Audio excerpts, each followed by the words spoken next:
si Norvin Gavino, Presidente ng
sa kanan na salita, handa ang kasal at kumikilos ang ganda sa pangalan ng ating Panginoon. Sa gitna ng karaban na panahon, kung hayaang makalusot ang mga sangko, mga mandarambong at walang kahihilan sa pamumurato habang naghihirap ang bayan at ang lumalaban ay tinatapos. Diyos ng kalangitan, kapaganitan at magmamahal. Diyos na may likha ng sanlibutan, Diyos ng katarungan. Sobra-sobra na ang hirap ng mga kabayan. Nagugutom ang mga anak ng gagawa at pagsasaka. Tapos sa servisyo para sa Yan, mabuhay ka kuya.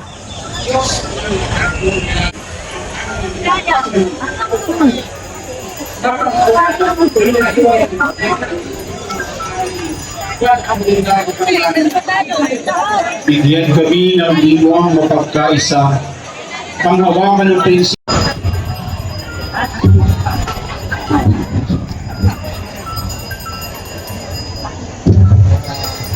Salamat po sa napakagandang panayami. Sumayo dito ang march na pinamunuan ni Reverend Glock Palito. Hindi sustansya ang kanilang program. Kaya ang gobyerno ito ng mamamayan ay nakakasagin walang servisyo. Ayon sa SWSRB, March 2026, meron pa tayong 14 million na Pilipinong bayan. Mga kasama, layong lumalala ang ating kalagayan dahil sa tuloy-tuloy lang ang pagtaas ng presyo ng bilihin. Mataas ang presyo ng pagkain, ang mga serbisyong panlipunan, gaya ng kuryente, tubig ay mataas, ang edukasyon, pamasahe, etc. etc. Kaya parang taxi, hindi tumitigil ang pagtaas ng presyo. Sabay ng paglalala ng presyo ng kalagayan ng ating mga kababayan ay magpapalayan sa talagang araw ang mga taga-Senate dahil sila ay nangarap ng pwesto na naman sila. Gusto nila ituloy ang nagpapayak na sobra na tama na ang kailangan at kagito.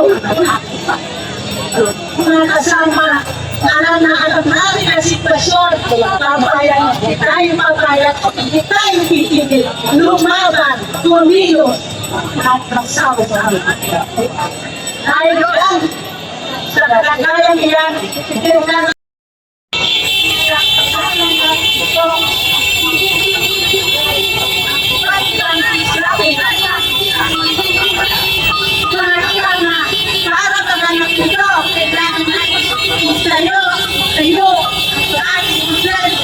gobyerno ng masa, gobyerno ng pagkakakita.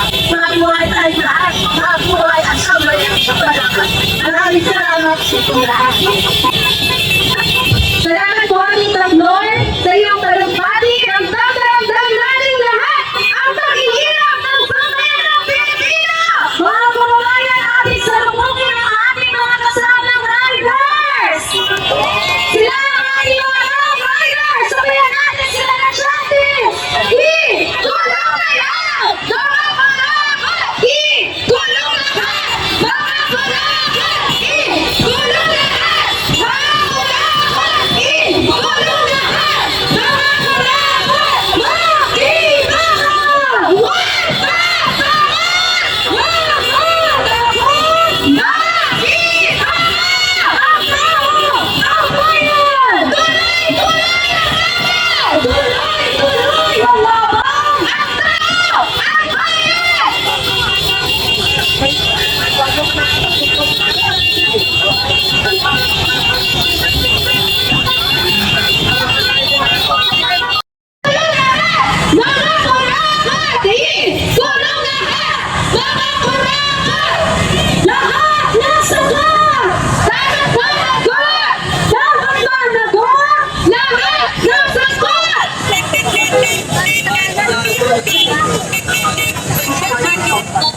Nandito na po si Norvin Gavino, Presidente ng Young Free Workers ng FFW o Federation of Free Workers, at si Atty. Luke Espiritu, Pangulo ng Pumulong Manggagawang Pilipino, at si Marian Castillo, Secretary General ng Kilusang Bayo 1.